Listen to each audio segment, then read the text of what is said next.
আসসালামু আলাইকুম ভিউয়ার্স, এই মুহূর্তে ব্রেকিং বিষয় নিয়ে হাজির হলাম। এবার ওবায়দুল কাদের যে তথ্য প্রকাশ করলেন তা জানলে রীতিমতো অবাক হয়ে যাবেন। কারফিউ জারি না করলে শ্রীলঙ্কা স্টাইলে গণভবন টার্গেট ছিল। তাহলে গণভবন টার্গেট কাদের ছিল? কাদের নামগুলো বললেন এই ওবায়দুল কাদের? কিভাবে বা শ্রীলঙ্কা স্টাইলে গণভবন টার্গেট ছিল দখল করার, সে বিষয়টি জানতে পারবেন। সে সাথে চ্যালেঞ্জ করে দিয়ে ওবায়দুল কাদের বলেন যে চ্যালেঞ্জ করে বলতে চাই আমরা আক্রান্ত, আক্রমণকারী নয়। এই তথ্য দেন ওবায়দুল কাদের। তবে এদিকে ওবায়দুল কাদেরের সকল তথ্য নিয়ে এবার সকল কিছুর জবাব দিয়েছেন মির্জা ফখরুল। তিনি এবার যে তথ্য দিলেন সেটি হচ্ছে মৃত্যুর সংখ্যা ধামাচাপা দিতে তালিকা প্রকাশ করছে না সরকার। শুধু তাই নয়, যতই ছলচাতুরি করুক গণদাবির কাছে সরকার পদত্যাগ করতেই হবে। শেখ হাসিনাকে নিয়েও কয়েকটি তথ্য দিয়েছেন। গুলি করে হাসপাতালে গিয়ে মায়া কান্নার প্রতারণার আর একটি নজির, এমন তথ্য দিয়েছেন কিন্তু এই মির্জা ফখরুল। এই সকল বিষয় নিয়ে এক্সক্লুসিভ তথ্য জানতে পারবেন। তবে এবং সব শেষে যে বিষয়টা আপনাদের মাঝে তুলে ধরবো, নূরকে রিমান্ডে নির্যাতনের লোমহর্ষক তথ্য কিন্তু এবার বেরিয়ে এসেছে। ভিপি নূরকে রিমান্ডে নিয়ে ইলেকট্রিক শক দেওয়ার অভিযোগ উঠেছে, এ তথ্য দিয়েছেন তার স্ত্রী। শুধু তাই নয়, আর যখন আবারও রিমান্ডে থাকতে মঞ্জুর করা হয়, রিমান্ডে নেওয়া হয়, এবং তখন প্রিজম ভ্যান থেকে এই ভিপিনুল হক নূর বারবার বলছিল আওয়ামী লীগপন্থী একজন পুলিশ আমাকে মেরেছে এবং সেই সাথে ফুটবলের মতো নাকি তাকে পিটিয়েছে এবং তাকে স্বরাষ্ট্রমন্ত্রী নাকি 12 কোটি টাকার অফারও দিয়েছিল নির্বাচনে যাওয়ার জন্য, এমন তথ্য তিনি প্রকাশ করেছেন। সবচেয়ে ভয়াবহ যে তথ্য দিয়েছেন ভিপিনুর, তাকে নাকি হত্যা করা হবে বা মেরে ফেলা হবে, এমন তথ্যটাও দিয়েছেন। এ নিয়েও থাকছে বিস্তারিত ভিডিওর শেষ অংশে।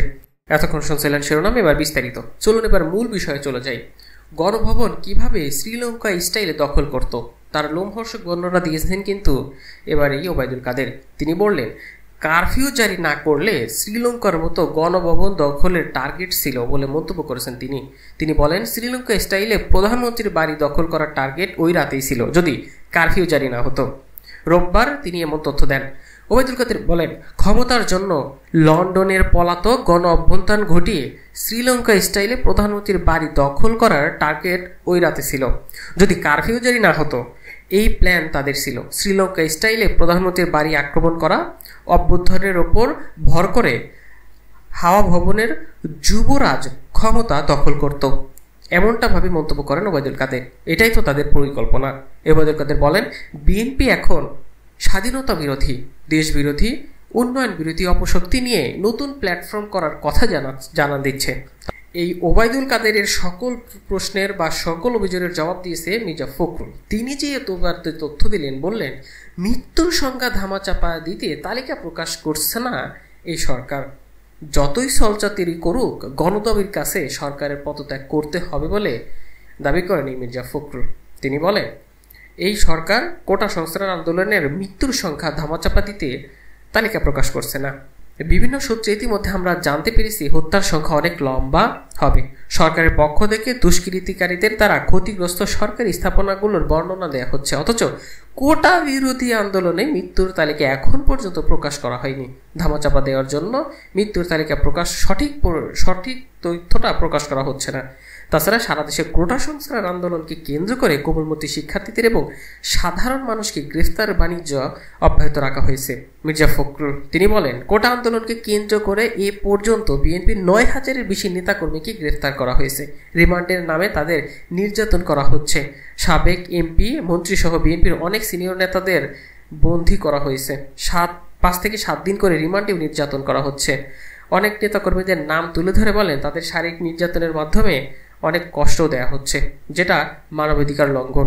সরকারকে হুঁশিয়ারি করে এই বিএনপির মহাসচিব বলেন সরকার যতই ছলচাতুরি করুক না কেন গণদাবির কাছে এই সরকার পদত্যাগ করতেই হবে।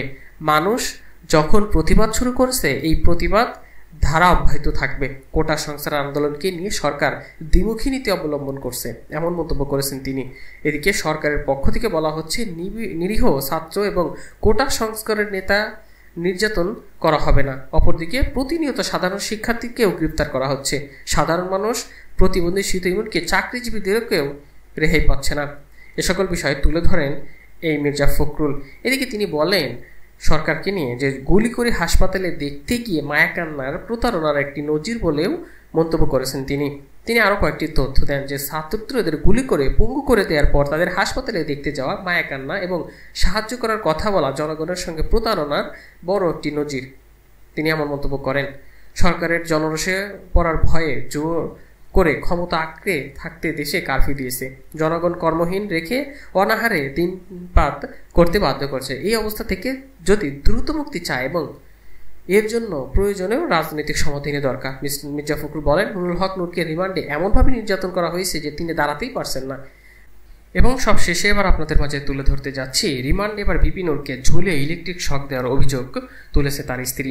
সে সাথে আজ কিন্তু আবারও এই ভিপি নুরুল হক নূরকে রিমান্ডে নেওয়া হয়েছে। রুহুল কবির রিজভী, সে সাথে ভিপি নূর আরও একজন আছেন। তো তাদেরকে যখন রিমান্ডের মঞ্জুর করে আদালত এবং তারপরে যখন প্রিজম ভ্যানে নেওয়া হয়, সেখান থেকে এই ভিপি নুরুল হক নূর বলছেন আমাকে কিন্তু মেরে ফেলা হবে। সেই সাথে সরকারপন্থী অর্থাৎ আওয়ামী লীগপন্থী একজন পুলিশ আমাকে বেধড়ক মেরেছে এবং ফুটবলের মতো মেরেছে, এমনটা অভিযোগ করেন এবং নির্মম নির্যাতনের বর্ণনা দেন। এক পর্যায়ে তো তিনি তার হাত খুলে দেখান যে আমাকে এখানে এখানে মেরেছে এবং এক পর্যায়ে বলেন আমি সরকারের সাথে আঘাত করিনি, স্বরাষ্ট্রমন্ত্রী 12 কোটি টাকার অফারও নাকি করেছে, এমনটা তিনি মুখে বলেছেন এই প্রিজম ভ্যান থেকে। এবং তিনি আরও বলেন যে সরকারের সাথে যদি আঘাত করতাম তাহলে হয়তো আমার এখন এই পর্যন্ত হতো না। তো এই সরকার যতদিন থাকবে আমাদের উপর এইরকম জুলুম হতেই থাকবে, এই বিষয়টা তিনি স্পষ্ট করে বলেন। তারও পরেও আরও কয়েকটি অভিযোগ করেন যে ভয়ানক টর্চার, শুধু আমি নয়, এখানে সিনিয়র জনই নয়, যাকে যেমন পারছে তাকে ওইভাবেই মারছে, এমনটা অভিযোগ করেন। তিনি আরও দেশবাসীর কাছে কয়েকটি তথ্য দেন এবং সাংবাদিকদের বলেন এই সরকারের পতন ছাড়া আমাদের বাজার এবং জাতির কোনো মুক্তি নাই, এমনটা তথ্য দেন এই ভিপি নূর। এভাবে প্রিজম ভ্যান থেকে বলে বলে প্রিজম ভ্যান টেন দিয়ে তাকে নিয়ে চলে যায়। এ তো ছিল হচ্ছে আজকের ঘটনা, কিভাবে তাকে নির্যাতন করা হচ্ছে এবং কি করতে হবে সে বিষয়টা তিনি বলে দেন।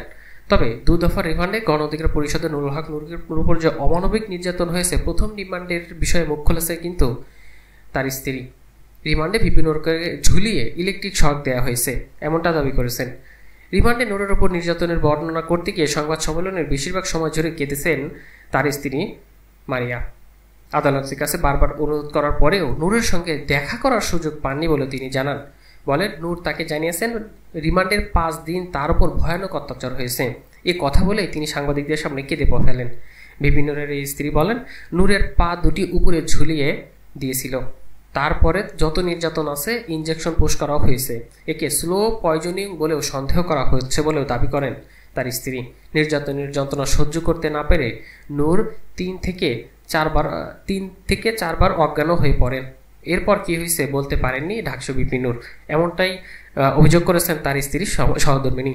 তবে স্ত্রীর কথার সাথে নূরের যে আজকের বক্তব্য সেটা মিল পাওয়া যায়।